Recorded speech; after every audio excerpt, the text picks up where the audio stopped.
اعوذ باللہ من الشیطان الرجیم بسم اللہ الرحمن الرحیم وَإِذْ يَمْكَرُ بِكَ الَّذِينَ كَفَرُوا لِيُثْبِتُوكَ أَوْ يَقْتُلُوكَ أَوْ يُخْرِجُوكَ وَيَمْكُرُونَ وَيَمْكُرُ اللَّهُ وَاللَّهُ خَيْرُ الْمَاكِرِينَ۔ صدق اللہ العظیم۔ کسریٰ نے بجھانا چاہا تھا پھونکوں سے چراغ وحدت کو، قیصر نے مٹانا چاہا تھا اللہ کے دین فطرت کو، زحمت سے بدلنا چاہا تھا دنیا نے خدائی رحمت کو، دنیا کا مگر کچھ بس نہ چلا، منظور یہی تھا قدرت کو۔ میرے محترم بزرگوں اور دوستو، اللہ رب العزت کا بے انتہا شکر و احسان ہے کہ اس نے ہم سب کو پھر ایک جگہ جمع فرمایا اور کچھ کہنے اور سننے کی توفیق عنایت فرمائی، اور اللہ رب العزت کا یہ بھی ہم سب کے اوپر احسان ہے کہ اس نے ہم سب کو ایمان کی دولت سے نوازا اور آپ صلی اللہ علیہ وسلم کی امت میں پیدا کیا۔ جو بھی مسلمان ہے، ذرہ برابر بھی جن کے دلوں کے اندر ایمان ہے اور جو قرآن کو پڑھنے والا ہے، وہ یہ بات بخوبی جانتا ہے کہ مسلمان جھوٹا ہو سکتا ہے مگر مسلمان بزدل نہیں ہو سکتا، مسلمان کمزور ہو سکتا ہے مگر مسلمان ظالم نہیں ہو سکتا۔ ہم ظلم کی بھی مخالفت کرتے ہیں، ہم ظالم کی بھی مخالفت کرتے ہیں، ہم جھوٹ کی بھی مخالفت کرتے ہیں، ہم جھوٹے کی بھی مخالفت کرتے ہیں، لیکن کسی بھی صورت میں ہم بزدلی کو تسلیم نہیں کرتے۔ اور یہی پیغام محمد الرسول اللہ صلی اللہ علیہ وسلم نے پوری امت کو دیا ہے۔ جب حضور اکرم صلی اللہ علیہ وسلم اس دنیا کے اندر تشریف لائے اور مکہ والوں سے کہا کہ لڑکیوں کو جینے کا حق دو، عورتوں کو ترکہ میں حصہ دو، غلاموں کو آزاد کرو، انسانوں کو انسانوں کی طرح رہنے کا حق دو، تو مکہ کے وہ ظالم، انسانیت کے دشمن، انہوں نے یہ سمجھا کہ یہ دولت کا کوئی پجاری معلوم ہوتا ہے، یہ اقتدار کا کوئی لالچی آدمی معلوم ہوتا ہے، اور انہوں نے نبی کی بات کو نہیں سمجھا۔ اور ابو جہل نے اپنے کچھ گروگوں کو نبی اکرم صلی اللہ علیہ وسلم کے پاس آزمانے کے لیے بھیجا، اور انہوں نے 3 شرطیں رکھی، 3 پیشکش نبی اکرم صلی اللہ علیہ وسلم کے پاس رکھی، اور انہوں نے کہا کہ اے پیغمبر، آپ اپنی بات ختم کر دیجئے، آپ لڑکیوں کے تحفظ کی بات مت کیجئے، آپ عورتوں کے حقوق کی بات مت کیجئے، آپ انسانیت کے علمبرداری کی بات مت کیجئے، آپ ایک خدا، ایک ایشور، ایک خالق کائنات کی بات مت کیجئے، آپ مظلوموں کی بات مت کیجئے، آپ انسانیت کے علمبرداری کی بات مت کیجئے۔ اگر آپ دولت چاہتے ہیں تو ہم سونے چاندی ہیرے جواہرات کے خزانے آپ کے قدموں میں ڈالنے کے لیے تیار ہیں، اگر آپ حکومت چاہتے ہیں تو ہم رعایا بننے کے لیے تیار ہیں، آپ کو بادشاہ بناتے ہیں، اگر آپ عورت چاہتے ہیں تو مکہ کی حسین لڑکیاں ہم آپ کے حوالے کرنے کے لیے تیار ہیں۔ اس سے پتہ چلا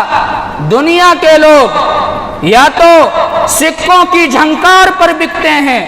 دنیا کے لوگ یا تو اقتدار کی زنجیر میں جکڑ دیے جاتے ہیں، دنیا کے لوگ یا تو عورت کے پازیب کی جھنکار سے متاثر ہوتے ہیں، لیکن پیغمبر نے جواب دیا کہ اے سکوں کی بات کرنے والوں، اے اقتدار کی زنجیر میں جکڑنے والوں، اے عورتوں کی سائے کی بات کرنے والوں، یاد رکھو، کان کھول کر سن لو، اگر تم محمد الرسول اللہ صلی اللہ علیہ وسلم کے ایک ہاتھ میں سورج کو نوچ کر لا کر رکھ دو اور دوسرے ہاتھ میں چاند کو توڑ کر لا کر رکھ دو، پھر بھی محمد الرسول اللہ ایک قدم تو اس مشن سے کیا، ایک انچ بھی پیچھے ہٹنے کے لیے تیار نہیں۔ میرے محترم بزرگوں اور دوستو، حضور اکرم صلی اللہ علیہ وسلم نے کہا کہ اگر سورج بھی لا کر رکھ دو گے، چاند بھی توڑ کر لا کر رکھ دو گے، پھر بھی میں اس کام سے پیچھے نہیں ہٹوں گا۔ علماء نے یہاں پر دو حکمتیں بیان کی ہے کہ نبی نے سورج اور چاند کی مثال کیوں دی۔ علماء نے لکھا ہے کہ نبی کے اس جواب سے دو حکمتیں ہیں۔ سب سے پہلی بات یہ کہ جس طرح انسان کے بس کی بات نہیں کہ وہ سورج کو نوچ لے اور چاند کو توڑ لے، اسی طرح دنیا کے کسی بھی انسان کے بس کی بات نہیں کہ وہ نبی کو نبی کے مشن سے ہٹا دے۔ اور دوسری حکمت علماء نے یہ بیان کی ہے نبی کے اس جواب سے کہ جس طرح دنیا کے لوگ جس طرح دولت سے دولت کو بڑھایا جا سکتا ہے، اقتدار سے اقتدار پر قبضہ کیا جا سکتا ہے، لیکن چاند اور سورج کی قیمت ادا نہیں کی جا سکتی، اسی طرح نبی کے مشن کی قیمت ادا نہیں کی جا سکتی، اور نبی کے پیغام کو اور نبی کے مشن کو سکوں پر نہیں خریدا جا سکتا، دولت کی زنجیروں میں نہیں جکڑا جا سکتا نبی کے مشن کو۔ اس لیے حضور اکرم صلی اللہ علیہ وسلم نے یہ کہا کہ اگر سورج اور چاند بھی لا کر رکھ دو گے تب بھی میں اس مشن سے، اس کام سے ایک انچ پیچھے ہٹنے والا نہیں۔ میرے محترم بزرگوں اور دوستو، جب مکہ کے لوگوں نے یہ دیکھا کہ نبی اپنے مشن میں بہت پختہ ہیں، بہت مضبوط ہیں، انہیں خریدا نہیں جا سکتا، انہیں کسی چیز میں پھنسایا نہیں جا سکتا، تو مکہ کے لوگ جو سردار قسم کے تھے، ابو جہل، ابو لہب، عتبہ، شیبہ، ابو سفیان، حارث بن نضر، یہ لوگ ایک جگہ جمع ہوئے۔ جو اس وقت کا پارلیمنٹ تھا، جو اس وقت کی میٹنگ ہال تھی، دار الندوہ، وہاں پر یہ لوگ جمع ہوئے کہ نبی کو تو اب خریدا نہیں جا سکتا، کوئی ایسی ترکیب اپنانی چاہیے تاکہ ان کا مشن ختم ہو جائے۔ ابھی یہ لوگ دار الندوہ کے اندر جمع ہی ہوئے تھے، دار الندوہ کا دروازہ بند بھی نہیں ہوا تھا کہ ایک اجنبی شخص، بوڑھا ضعیف شخص اس دار الندوہ میں حاضر ہوتا ہے۔ ابو جہل نے کہا تو کون، کیسے آنا ہوا؟ اس شخص نے کہا کہ میں نجد کا شیخ ہوں۔ ابو جہل نے کہا کہ گول مال بات مت کرو، کلیئر بتاؤ کہ کیوں آئے، بن بلائے کیسے آنا ہوا؟ وہ در حقیقت ابلیس تھا، شیطان تھا۔ انہوں نے کہا حقیقت میں بات یہ ہے کہ جس کام کے لیے تم لوگ یہاں جمع ہوئے ہو، اکٹھا ہوئے ہو، یہ کام در حقیقت میرا تھا، میرا کام تم لوگ کر رہے ہو، اس لیے تم لوگوں کی مدد کرنے کے لیے حاضر ہوا ہوں۔ اب ایک بات آپ کے ذہن میں صاف ہو جانا چاہیے کہ شیطان اور ابلیس، اللہ رب العزت نے ان کو یہ قدرت دی ہے کہ وہ نبی کے علاوہ، نبی کی شکل کے علاوہ کسی دوسرے انسان کی شکل اختیار کر سکتا ہے اور کسی بھی شکل میں کہیں بھی ظاہر ہو سکتا ہے۔ تو ابلیس دار الندوہ کے اندر گیا تھا انسانی شکل میں، ابو جہل نے اس کا استقبال کیا، اپنے پاس بیٹھا لیا، اور ابلیس نے کہا کہ تم لوگ اپنی رائے دو، تجویز پیش کرو کہ کس طرح محمد الرسول اللہ صلی اللہ علیہ وسلم کو ان کے مشن سے ہٹایا جائے۔ پارلیمنٹ کی کارروائی شروع ہوتی ہے، ایک شخص کھڑا ہوتا ہے اور وہ رائے دیتا ہے، تجویز پیش کرتا ہے اور کہتا ہے کہ میری رائے یہ ہے کہ محمد الرسول اللہ صلی اللہ علیہ وسلم کے ہاتھ میں ہتھکڑی، پیر میں بیڑیاں ڈال کر کسی بند مکان کے اندر قید کر دیا جائے تاکہ تڑپ تڑپ کر وہی یہ جان دے دے اور ہم اپنے مقصد میں کامیاب ہو جائیں۔ ابلیس کھڑا ہوا اور انہوں نے کہا ہمیں پتا تھا کہ تم لوگ علم و فن سے یکسر نہ بلند ہو، لیکن اس رائے سے پتا چلتا ہے کہ پیدائشی بے وقوف بھی لگتے ہو۔ انہوں نے کہا او پگلو، تمہیں پتا نہیں تم محمد الرسول اللہ کے ہاتھ میں ہتھکڑیاں اور پیر میں بیڑیاں پہنا کر کسی بند مکان کے اندر قید کر دو گے؟ کیا تمہیں پتا نہیں ان کے ساتھ صدیق و عمر رہتے ہیں، عثمان و علی رہتے ہیں، طلحہ اور زبیر رہتے ہیں، سعد و سعید رہتے ہیں، سعد ابن وقاص اور عبید اللہ ابن جراح رہتے ہیں، جو تمہاری پیر کی بیڑیوں اور ہاتھ کی ہتھکڑیوں کی ایک ایک کڑی کو توڑ ڈالیں گے، بند کمروں کی اینٹ سے اینٹ بجا دیں گے، مکہ کے اندر خون کی ندیاں بہا دیں گے، لیکن رسول اللہ کی گرفتاری کو کسی بھی قیمت پر تسلیم نہیں کریں گے۔ اس لیے میری رائے یہ ہے کہ اس تجویز پر عمل نہ کیا جائے۔ پارلیمنٹ کے اندر جتنے لوگ تھے، دارالندوہ کے اندر، سب ایک دوسرے کو حیرت سے دیکھنے لگے۔ ابلیس نے کہا کہ کوئی دوسری رائے دو۔ پھر ایک شخص کھڑا ہوا اور انہوں نے کہا کہ میری رائے یہ ہے کہ محمد الرسول اللہ صلی اللہ علیہ وسلم اور ان کے ماننے والوں پر دیش نکالو قانون لگا دو، یعنی NRC لاگو کر دو۔ اگر مکہ میں رہنا ہے تو اللہ کا نام نہیں لینا، اگر مکہ میں رہنا ہے تو مظلوموں کی بات نہیں کرنا، اگر مکہ میں رہنا ہے تو بیواؤں کی خبرگیری نہیں کرنا۔ ابلیس پھر کھڑا ہوا اور انہوں نے کہا اگر مجھے پتا ہوتا کہ تم لوگ اتنا بے وقوفانہ رائے دو گے اور ایسی جاہلانہ بکواس کرو گے تو میں کبھی بھی تمہاری مجلس میں نہیں آتا۔ ابلیس نے کہا او پگلو، تمہیں پتا نہیں ہے تم محمد الرسول اللہ کو مکہ سے نکال دو گے، یہ مکہ سے نکل جائیں گے، کسی پہاڑ کی چوٹی پر جا کر بیٹھ جائیں گے، وہاں خدا کا پیغام پیش کریں گے، محبت اور امن و شانتی کا درس دیں گے، وہاں رسالت کی بات کریں گے، لوگ پہاڑ کی چوٹی پر جمع ہو جائیں گے، یہ کسی دریا کے کنارے بیٹھ جائیں گے، وہاں اللہ اللہ کی صدا لگائیں گے، لوگ ان کے پاس وہاں جمع ہو جائیں گے، وہاں کیسے روکو گے؟ اس لیے میری رائے یہ ہے کہ اس تجویز پر بھی عمل نہ کیا جائے۔ اب تو پورے ہاؤس کے اندر سناٹا چھا گیا، لوگ ایک دوسرے کو حیرت سے دیکھنے لگے کہ یہ بہت بڑا جراح معلوم ہوتا ہے، ہر ایک کی بات پر جرح کرتا ہے اور نقص نکالتا ہے۔ اب کسی کی ہمت نہیں ہو رہی تھی کہ وہ کھڑے ہو کر محمد الرسول اللہ صلی اللہ علیہ وسلم کے خلاف تجویز پیش کرے۔ جب کوئی کھڑا نہ ہوا تو ابو جہل کھڑا ہوا، شیطان بھی ابلیس بھی ٹھیک سے بیٹھ گیا کہ اب تو گرو گھنٹال بولے گا۔ ابو جہل کھڑا ہوا اور انہوں نے یہ رائے دی کہ میری رائے یہ ہے کہ محمد الرسول اللہ صلی اللہ علیہ وسلم کو نعوذ باللہ قتل کر دیا جائے، اور اس کے لیے مکہ کے ہر قبیلے سے ایک نوجوان کو لیا جائے اور انہیں ہتھیاروں سے لیس کر دیا جائے، اور آج ہی رات ان پر قاتلانہ حملہ کر دیا جائے، نہ نبی رہیں گے نہ ان کا مشن رہے گا، اور ہم لوگ آزاد ہو جائیں گے۔ جب ابو جہل نے یہ رائے پیش کی تو ابلیس خوشی کے مارے میز پر تالیاں بجاتا ہے، اور ان کی تالیوں کی شور سے پورا دارالندوہ گونج اٹھتا ہے اور کہتا ہے کہ یہ تجویز ٹھیک ہے، یہ رائے ٹھیک ہے۔ اور ابلیس نے کہا کہ یہ کام آج ہی رات ہو جانی چاہیے۔ اس لیے ابھی وہ دارالندوہ کا بند دروازہ کھلا بھی نہیں تھا